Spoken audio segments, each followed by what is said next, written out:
प्रहलाद सिंह पटेल एक ऐसी शख्सियत जो वाजपेयी सरकार में मंत्री रहे और आज मोदी सरकार में मंत्री हैं। एक छात्र नेता से सफ़र शुरू करते हैं तो आज केंद्र में मंत्री की जिम्मेदारी निभाते हैं, एक अहम भूमिका निभाते हैं। डीएसपी का पद ठुकरा देते हैं, राजनीतिक के गलियारों को अपनाते हैं और संघर्ष का जीवन जीते हैं और सोचते हैं कि क्यों ना जन सेवा की जाए। ये संघर्ष की ज़िंदगी अगर मैं आपके सफ़र को लोगों के सामने रख लूँ तो फिर किसी फिल्म की स्टोरी से कम नहीं होगा। आपके मुंह से ही हम सुनना चाहेंगे। बहुत स्वागत है आपका। बहुत महत्वपूर्ण आपकी जिम्मेदारियाँ हैं केंद्र में।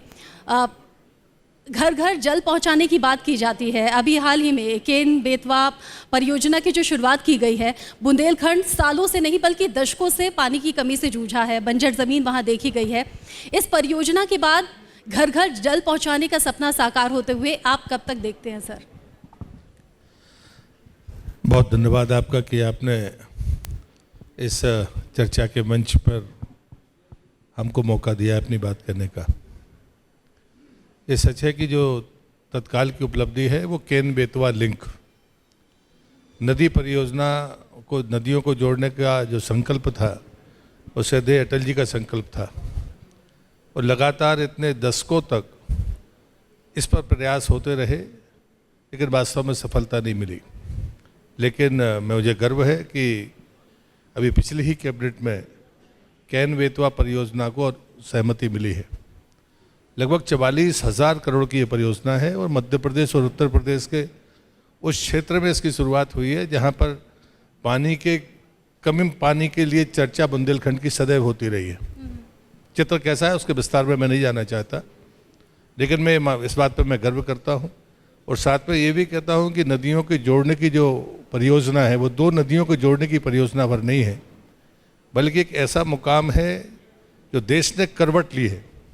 क्योंकि जब भी नदियों को जोड़ने की बात होगी तो स्वाभाविक है कि दो राज्यों के सवाल पैदा होंगे, उनकी महत्वाकांक्षाएं होंगी, उनके राजनीतिक दलों की उनकी अपनी कठिनाइयां होंगी, ये सही है। लेकिन ये भी उतना उससे बड़ा सच है कि यदि 16% ज़मीन पर भारत की सूखा पड़ता है तो कमोबेश 16-17% के आसपास हिस्से में बाढ़ आती है। अगर आपने इन हिस्सों के बैलेंस करने के बारे में नहीं सोचा तो हम आक्रांता नहीं हैं, हम साम्राज्यवादी लोग नहीं हैं, हम लोकतंत्र के प्रति आस्था रखने वाले लोग हैं। बढ़ती आबादी और पानी के उतने ही भंडारण के साथ मुझे लगता है कि हम आने वाली पीढ़ी को खुशहाल जीवन नहीं दे सकते। और मैं मानता हूं कि पानी जब आता है तो कैश क्राफ्ट की तरफ लोग जाते हैं और इसलिए सवाल खड़े होंगे हमें उसको कैसे बैलेंस करना।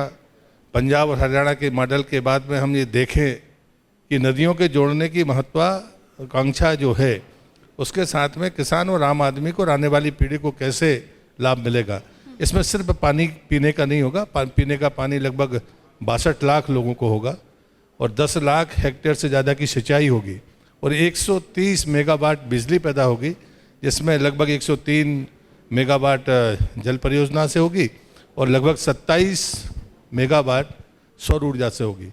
तो खाली सिर्फ ये पानी की परियोजना नहीं है, नदी जोड़ने की घटना नहीं है, एक ऐतिहासिक मुकाम है जिसको मैं मानता हूँ कि देश के लिए सबसे ज़रूरी है। ये वही सब काम है जिन्हें मंच से प्रधानमंत्री और मुख्यमंत्री योगी आदित्यनाथ अभी हाल ही में उन्होंने कहा भी कि हम काम कर रहे हैं और इसी काम के आधार पर वोट मांगते हैं। पिछली सरकारों ने ये सब नहीं किया था। सर, मध्य प्रदेश से कद्दावर नेता आप हैं। अभी करीब 3 हफ्ते पहले दिल्ली में आपने पार्टी दी। दिल्ली की सर्दी में मध्य प्रदेश से कुछ मीडिया के लोगों को बुलाया गया। उस पार्टी की मिठाई को लेकर बड़ी चर्चा हो रही है। जलेबी थी, हलवा था, लेकिन जो सबसे ज़्यादा चर्चा है वो मध्य प्रदेश के नरसिंहपुर से मंगाया गया गुड़ था जो आपने उपहार में दिया। इस गुड़ की मिठास के पीछे आखिर राज क्या है? मुझे लगता है कि मैं खाद्य प्रसंस्करण मंत्रालय मेरे पास है। मेरा जो ज़िला है नरसिंहपुर ज़िला, देश का नहीं एशिया महाद्वीप की सबसे उपजाऊ भूमि नरसिंहपुर ज़िले की है। ये प्रहलाद पटेल नहीं कह रहे, ये दुनिया की जियोलॉजी कहती है कि करमेटा ट्रैप भारत का नहीं एशिया महाद्वीप की सबसे उपजाऊ भूमि नरसिंहपुर ज़िले में। और स्वाभाविक है कि अभी एक क्रॉप में बड़ा परिवर्तन हुआ है। हमारे यहाँ पर गन्ना, मध्य प्रदेश के गन्ना उत्पादन का लगभग 60% एक ही ज़िले में होता है, वो नरसिंहपुर में होता है, वो मेरा ज़िला है। अभी जो ODOP में वो ज़िला आइडेंटिफाई हुआ है तो अरहर की दाल शताब्दियों से ब्रांड रही है नरसिंहपुर ज़िले में, लेकिन आज की तारीख में गन्ना ODOP का हिस्सा बन गया है। मैं ये मानता हूँ मंत्री होने के नाते भी कि एग्रीकल्चर और हार्टिकल्चर दोनों के वो जो लीडिंग प्रोडक्ट हैं या जो उपज है, हमें दोनों को शामिल करना चाहिए। इसलिए अरहर की दाल नरसिंहपुर ज़िले में पूरी भारत में उसका ब्रांड है। और चूँकि गन्ने की अवसर अभी पिछले दशक में वहाँ पर शुरू हुए हैं, तो स्वाभाविक है कि किसी भी किसान को अगर किसान या किसान नेता या वहाँ का जनप्रतिनिधि अगर किसी को देना चाहेगा तो दाल या गुड़ ही देगा, बाकी क्या देगा।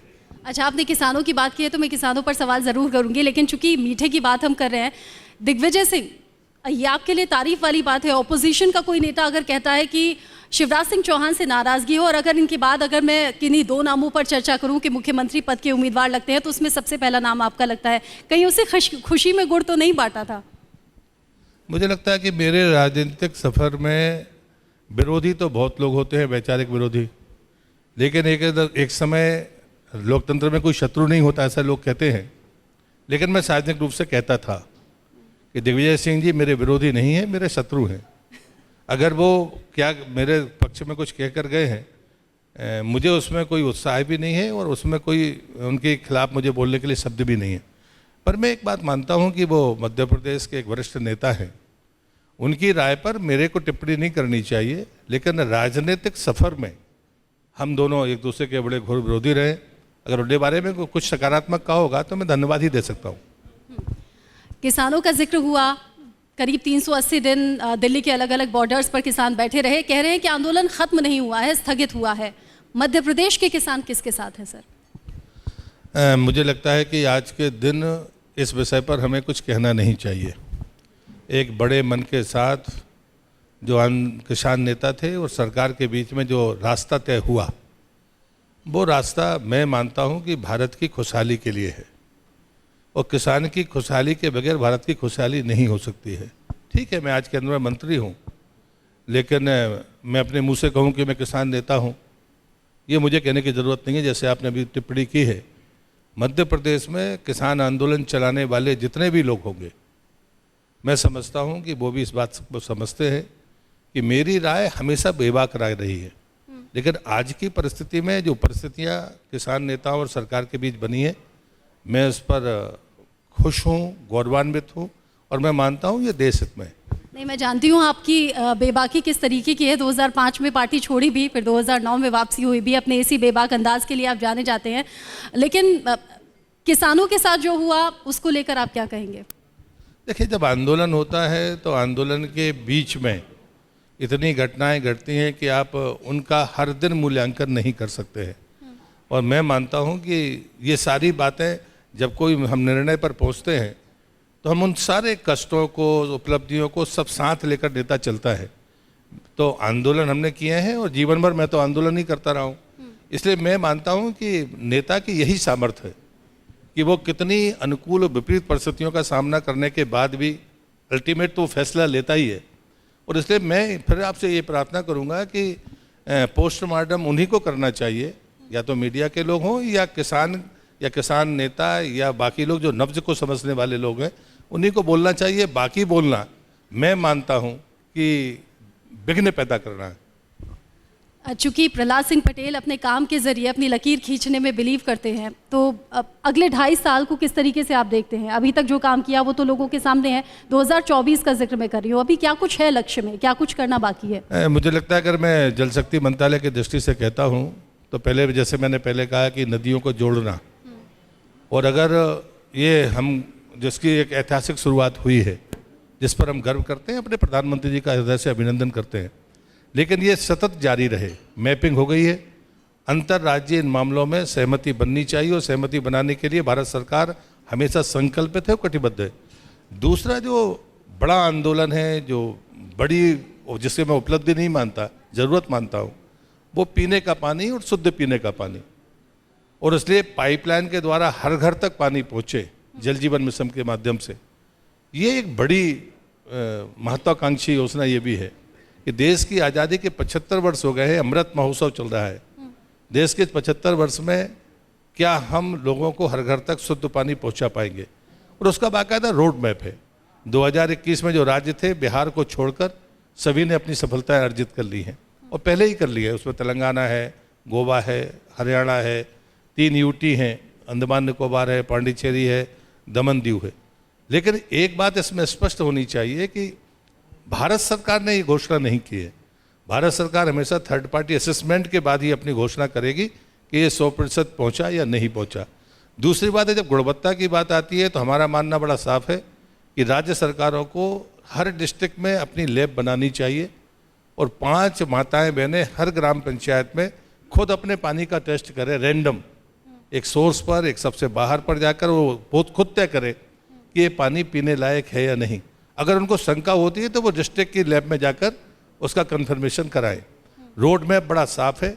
तीसरी बात आती है कि पानी समितियां, एक बार इंफ्रास्ट्रक्चर खड़ा हो जाएगा, पानी पूरी तरह से राज्य का विषय है। आम आदमी को समझ में नहीं आता होगा, लेकिन बाकी सबको तो समझना होगा। तो पानी समितियां ही इसका संचालन करें, ये बड़ी चुनौती है। पानी समितियां बन रही हैं, लेकिन राज्य सरकार उसको कैसे काम करेगी, किन लोगों के हाथ में देगी, ये बड़ी चुनौती है। लेकिन भारत सरकार ने तय किया है कि पानी समितियां ही अगली परियोजना का क्रियान्वयन करेंगी। पंचायतें चुनी जाएंगी, बाकी सब होगा, लेकिन पानी समितियां होंगी जिसमें आधी महिलाएं होंगी। ये अहम बात है। और मुझे लगता है कि जो 2021 में कुछ राज्य हैं, 22-24 तक देश के हर राज्य को ये टारगेट अचीव करना है। और इसलिए भारत सरकार ने इस बार 50,000 करोड़ रुपए रखे हैं। और ड्रा करने की पॉलिसी है। हम किसी को ग्रांट देने की बात नहीं करते, नहीं तो लोग कहते हैं, आरोपी लगाते रहते हैं विरोध की जो भी राज्य सरकार होती है कि भारत सरकार पैसा नहीं दे रही है। अब 50,000 करोड़ रखा है, जिस राज्य सरकार को जितना चाहिए वो अपना जितना शेयर लगाए और उसके बाद में पैसा निकाल ले। वो आपको दोनों प्रकार के उसमें उदाहरण मिल जाएंगे। इसलिए भारत सरकार की जो पॉलिसी है बड़ी स्पष्ट है। हमारा पैसा हम सामने रखे हुए हैं, राज्य सरकारें उसका उपयोग करें और इस लक्ष्य को प्राप्त करें। और इसीलिए सरकार इतनी कॉन्फिडेंट है और कह रही है कि काम के आधार पर ही वोट मांगेंगे और विकास की रफ्तार रुकेगी नहीं, थमेगी नहीं। इसीलिए अपने कार्यकर्ताओं को भी आप कहते हैं कि बूथ स्तर पर मजबूती लाइए। 10 दिन अगर 10 घंटे भी काम करेंगे तो 100 घंटे हो जाएंगे, और यही आपकी शख्सियत है, यही आपकी मेहनत है। बहुत शुक्रिया sir. For more such videos, subscribe to the NewsX YouTube channel, hit the bell icon.